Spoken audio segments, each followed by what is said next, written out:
پہ صبح کے وقت فجر کے ٹائم پہ کچھ نمازی نماز پڑھ کے جب مسجد سے نکلے تو انہوں نے کووں کے شور کرنے کی آواز سنی.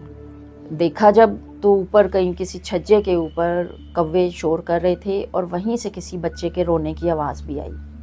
سوچا انہوں نے ادھر ادھر دیکھا کہ کیا مسئلہ ہے.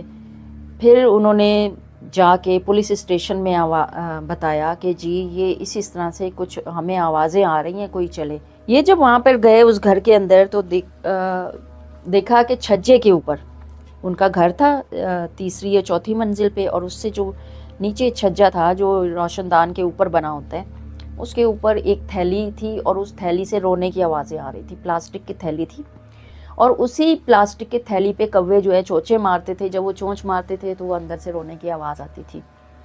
بہرحال پولیس والوں نے اس کو اتارا, اس تھیلی کو جب لا کے کھولا تو اس کے اندر ایک بڑا خوبصورت چھوٹا سا کوئی 2-3 گھنٹے کا بچہ موجود تھا. اب بچہ کس کا ہے یہ نہیں پتہ چل رہا تھا. جب وہاں پر انسپیکشن کے لیے پولیس والے جمع ہو گئے, اس میں ہماری لیڈیز پولیس بھی تھی, تو وہاں پہ اوپر سب سے جو چھت پر یہ 2 کمرے تھے, ایک کمرہ رائٹ اور ایک لیفٹ, اور اس کے درمیان میں ایک واش روم تھا کمبائنڈ اور ایک ہی کچن تھا کمبائنڈ. ایک کمرے میں الگ فیملی رہتی تھی جس میں 5-6-7 لوگ تھے, اور دوسری کمرے میں الگ فیملی رہتی تھی, اس کے اندر بھی 7-8 لوگ تھے. اسی میں لڑکیاں بھی تھے, لڑکے بھی, ماں باپ بھی.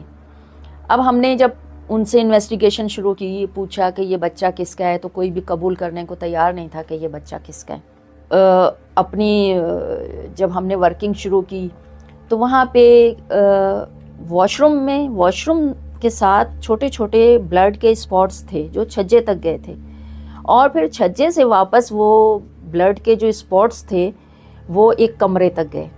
جب اس کمرے میں ہم نے پوچھا تو کوئی قبول ہی نہیں رہا تھا کہ کون ہے. اس کمرے میں 3-4 لڑکیاں تھیں, ماں تھی, باپ تھا, 2 لڑکے تھے چھوٹے, کوئی 14-15 سال کا ہوگا, اور اس طرح ایک 16 سال کی لڑکی تھی.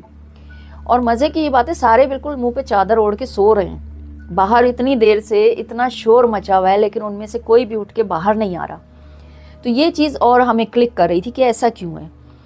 بہرحال وہ اسپاٹ سے پھر ایک ایک کو اٹھایا, اس سے پوچھا. پھر ایک 16 سال کی جو لڑکی تھی اس کے کچھ باڈی لینگویج بتا رہی تھی کہ وہ پریشان ہے. اس کو لے کر آ گئے ہم تھانے لا کے بٹھایا, بچے کو لے کر آئے, اپنی کارروائی شروع کی, FIR کاٹی.